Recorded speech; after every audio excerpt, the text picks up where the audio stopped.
में, लेकिन विवाह हुआ घोर नास्तिक परिवार।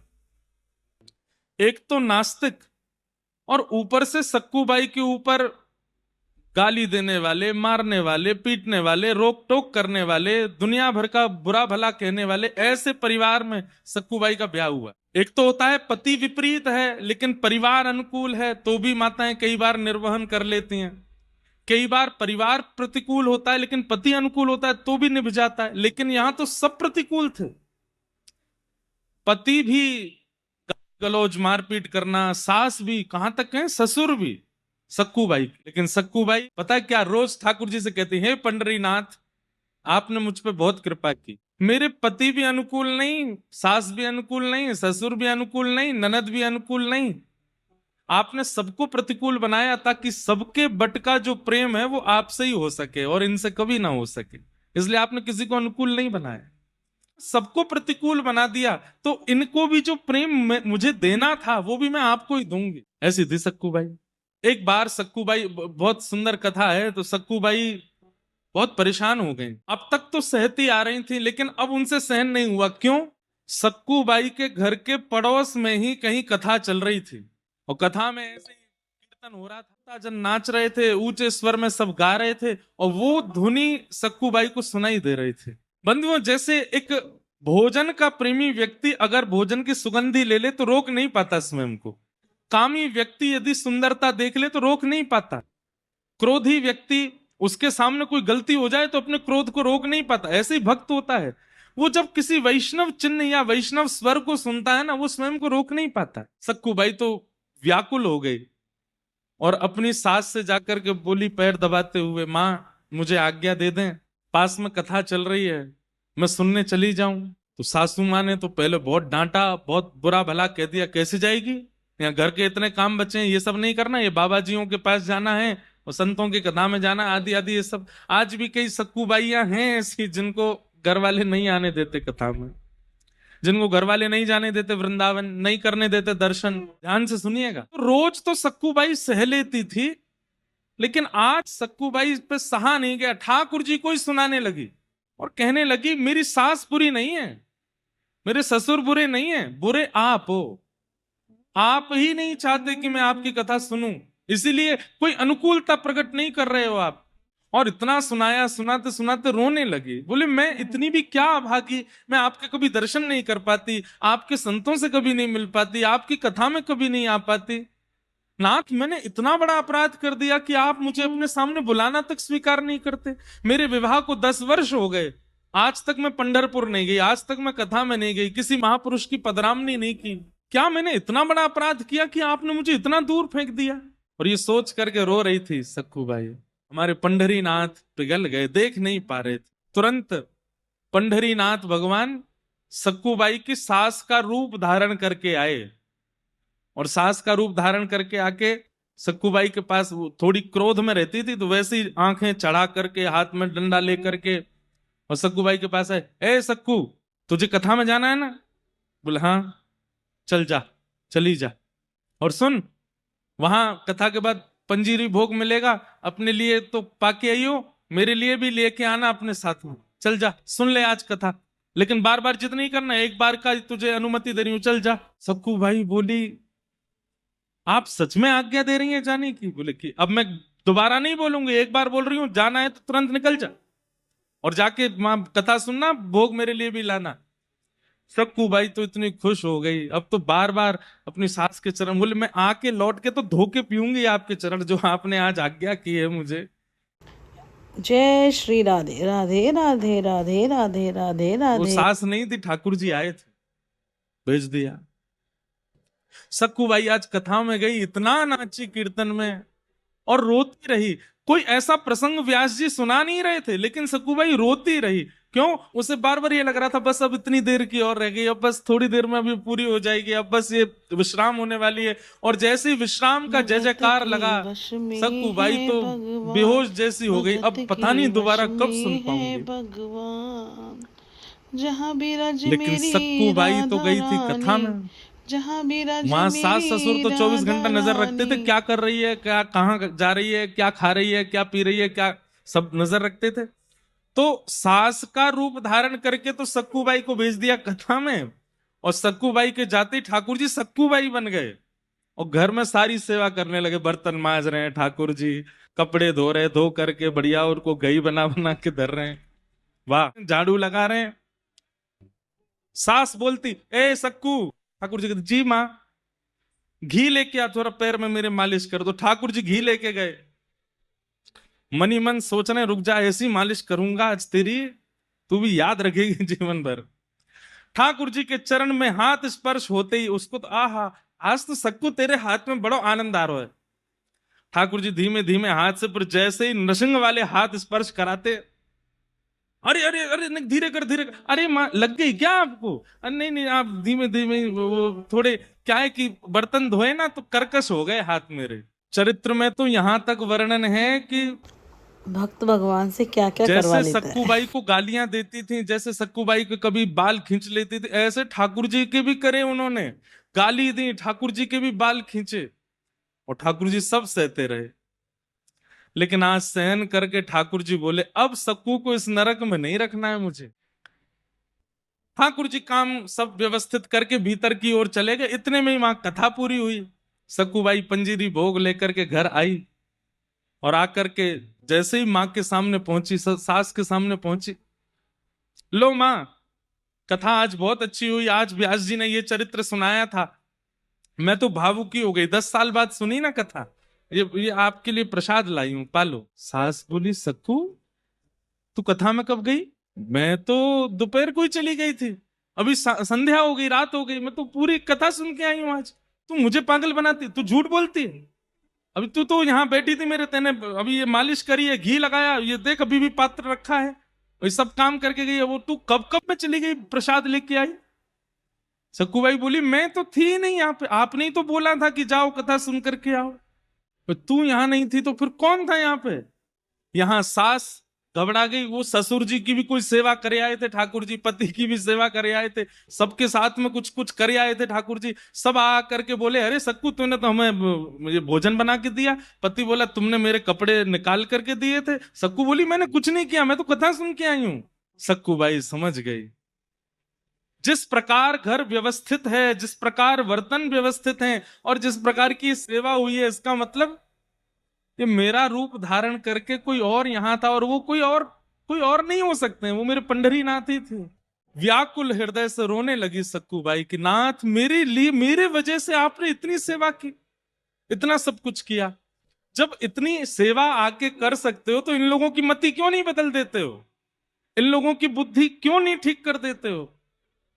सक्कूबाई का वो आर्तनाद हुआ, सब घर के लोग खड़े थे, और देखते ही देखते सामने साक्षात द्वारिकाधीश प्रकट हो गए, और प्रकट होकर के सबकी मति व्यवस्थित कर दी, पूरे भक्त को वैष्णव बना दिया, और कहा, सक्कू अब तू प्रेम से भजन कर, अब तेरे परिवार के ही कथा कराएंगे, तू उस कथा को श्रवण करना, खूब सेवा करना, खूब संतों का आनंद कराना। एक सक्कूबाई है जिन पर ठाकुर जी ऐसी कृपा करते हैं। तो क्या ठाकुर जी ने शायद उस विपरीत अवस्था को दिया है, उसके बदले बस सह लीजिए, ठाकुर जी बहुत विशेष प्रसाद देंगे, विचलित मत होइए।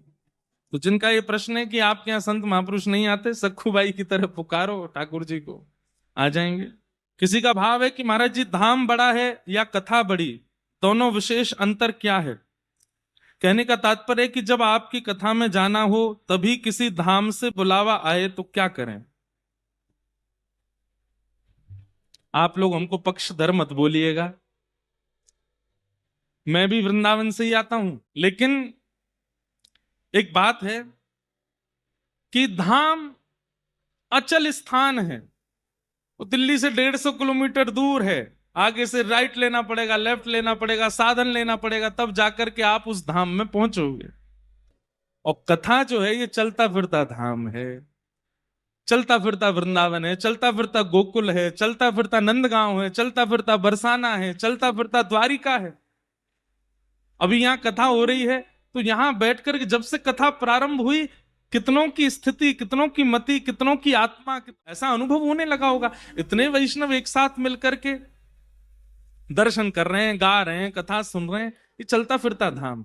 दूसरी बात आपने कहा कि फिर क्या करें, आपकी कथा भी सुन रहे हैं, हमारी नहीं किसी की भी कथा सुनो, और उस बीच में यदि धाम जाने का अवसर प्राप्त हो तो धाम तो आप अनेक बार जा सकते हैं, पर आपके नगर में अगर कोई विशिष्ट कथा का क्रम हो रहा है पहले वो सुन लीजिए।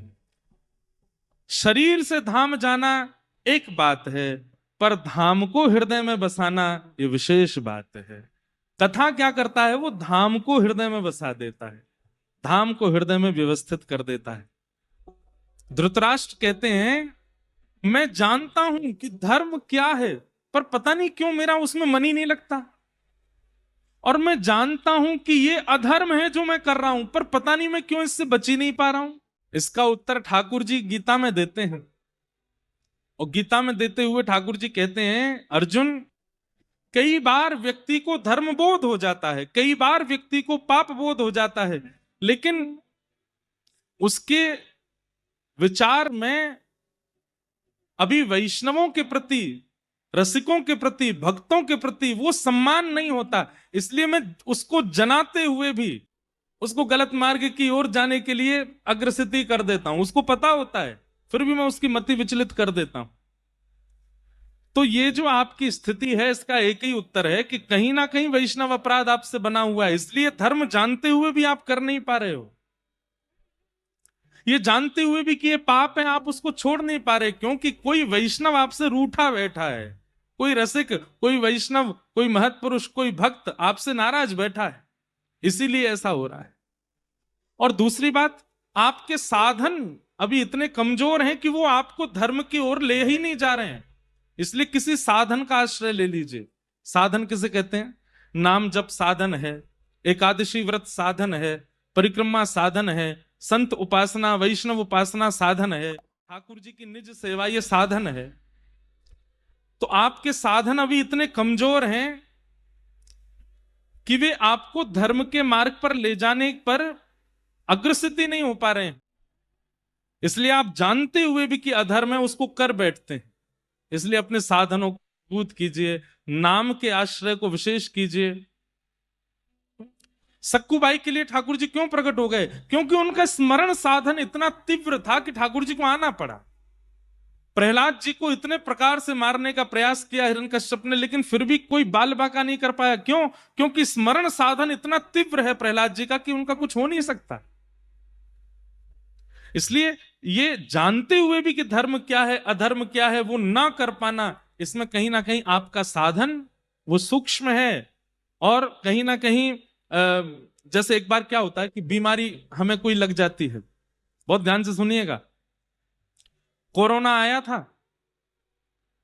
लगभग लोगों को कोरोना हुआ, पर कई लोग ऐसे थे, आप सबके भी परिचय में होंगे, वो बाहर घूम भी रहे थे, वो कोरोना के पेशेंटों से मिले भी थे, लेकिन फिर भी उनको कुछ नहीं हुआ। उसके पीछे डॉक्टर उत्तर क्या देते हैं? बोले उनकी इम्यूनिटी पावर बहुत अच्छी थी, उनके अंदर इम्यून पावर जो था वो इतना अच्छा था कि कोरोना हुआ भी होगा तो उनको पता नहीं चला होगा। ठीक वैसे ही जानते हुए धर्म क्या है, अधर्म क्या है, धर्म ना कर पाना और अधर्म से ना बच पाना, इसके पीछे कारण होता है कि आपके भीतर भक्ति की जो इम्यून पावर है वो बहुत कमजोर है। और वो कैसे तीव्र होगी? साधन से। और साधन क्या करना पड़ेगा? नाम जप करो, सबसे ज्यादा सत्संग करो, और केवल सत्संग सुनना नहीं है, उतारो, रसिक जनों की वाणी सुनो। कौरव जानते थे कि ये महाभारत का युद्ध अधर्म कर रहे हैं, वास्तव में हस्तिनापुर पांडवों की ही है। ठाकुर जी का दर्शन करके भी वो नहीं समझ पा रहे थे, तो हमको तो दर्शन भी नहीं होता, तो हम कैसे समझ जाएंगे? इसलिए भैया नाम आश्रित हो जाइए। ठाकुर जी के वचन जो संत जनों से आपको प्राप्त होते हैं, जो प्रवचन आप सुनते हैं, उनको तुरंत पालन किया कीजिए। उसी से ही ये हो सकता है कि धर्म जान करके आप कर सको और अधर्म देख करके आप बच सको। नहीं तो ज्ञान तो आज दुनिया में सब लोगों को है, फिर भी अधर्म से कोई नहीं बच रहा है। एक जीव को मार करके खाने वाले लोग, उनको नहीं पता कि यह अधर्म है, सबको पता है, फिर भी करते हैं। मद्यपान करने वाले लोग, उनको नहीं पता, चलिए जीव हिंसा करने वाले मद्यपानों को एक तरफ रख दीजिए, दूसरों के साथ छल करने वाले, कपट करने वाले, दूसरों की निंदा करने वाले, गलत कर्म करने, उनको नहीं पता कि ये गलत है। रावण को नहीं पता था क्या कि सीता जी का हरण गलत है? सब पता था, पर उनके भीतर भक्ति भक्ति का इम्यून पावर है ही नहीं जो उनको रोके, जो उनको टोके। आप विश्वास मानिएगा, एक बात सुनिए, सब लोग इधर देखो मेरी ओर। कई लोग ऐसा बोलते हैं, महाराज हम केदारनाथ गए थे, बस हमारी गिरने ही वाली थी खाई में, ठाकुर जी ने बाल बाल बचाए। ठाकुर जी ने नहीं बचाया आपको, आपकी आयु बची थी इसलिए बच गए आप। एक व्यक्ति की आयु बची थी तो हवाई जहाज गिर गया, फिर भी वो बच गया और सब मर गए। अब उसमें भी लोग कह रहे हैं कि ठाकुर जी ने उसको बचाया, ठाकुर जी ने उसको बचाया। ऐसा नहीं है। जिसकी आयु जितनी है वो चाहे कितनी भयावह स्थिति में पहुंच जाए वो बच ही जाएगा, क्योंकि आयु अभी शेष है। वास्तव में ठाकुर जी बचाते कब हैं आपको? ठाकुर जी ने आपकी रक्षा की, इसका प्रमाण क्या है?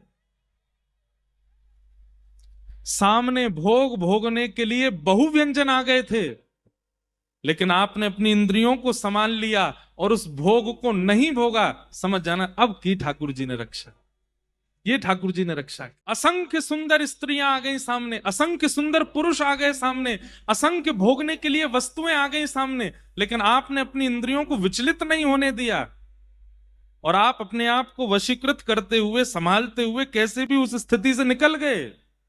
यहां समझो कि करी ठाकुर जी ने रक्षा।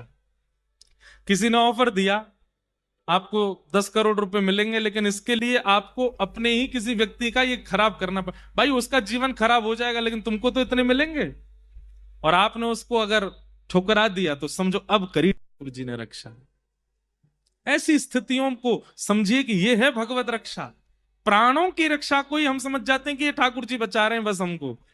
अरे भाई, जहां पर व्यवहार में, जहां पर स्वभाव में, जहां पर अपनी क्रिया में, अपनी इंद्रियों के द्वारा आप बच रहे हो, वो है भगवत रक्षा। जानते हुए भी कि ये पाप है, आप कर बैठ रहे हो, तो इसमें यही समझिए कि अभी आपका जो भीतरी साधन है वो इतना स्ट्रांग हुआ नहीं है कि आपको उससे रोक दे। हम ऐसे ऐसे लोगों को जानते हैं। अब आपको विश्वास नहीं होगा, यहां दीक्षा क्रम हुआ तो दीक्षा में एक नियम होता है कि हमारे यहाँ पंच संस्कार होते हैं, और पंच संस्कारों में एक संस्कार होता है नामकरण किया जाता है। कई लोग रह गए हैं, वो आज यहां आ जाना, कथा के बाद उनका नामकरण भी हो जाएगा। तो नामकरण में क्या किया जाता है, सबके नाम पूछे जाते हैं, आपका नाम क्या है? तो फिर गुरुदेव की इच्छा होती है तो उसका फिर नामकरण करते हैं। अगर नाम उचित लगता है तो वही नाम रहने देते हैं, और अगर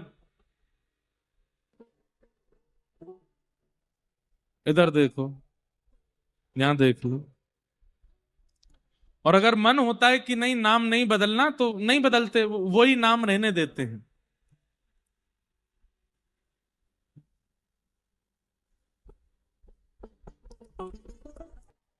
इधर देख लो भैया, महाप्रभु जगन्नाथ जी रात्रि में बड़ श्रृंगार करते हैं। बड़ श्रृंगार का मतलब पूरे दिन में सबसे विशेष श्रृंगार उनका रात में होता है। पूरी दुनिया के मंदिरों में श्रृंगार घटता है रात को, ठाकुर जी शयन में जा रहे हैं, और एकमात्र महाप्रभु जगन्नाथ है जिनका विशेष श्रृंगार रात को होता है। महाप्रभु जी की भुजा नहीं है, लेकिन रात्रि में जब उनका श्रृंगार होता है तो पुष्पों से उनकी भुजा बनाई जाती है, 5 हाथ बनाए जाते हैं। महाप्रभु जगन्नाथ जी की पलक नहीं है, पुष्पों से पलक बनाई जाती है ठाकुर जी के। हमने एक बार पुजारी से पूछा, मैंने कि इतना बड़ा श्रृंगार रात को ठाकुर जी सोते कैसे होंगे? तो वो बोले हमारो ठाकुर सोते नहीं है। मैंने तो बोले कपाट बंद होते ही वृंदावन भाग जाते हैं, इसलिए तैयार करते हैं हम इनको कि रात में राज करने जा रहे हैं वृंदावन।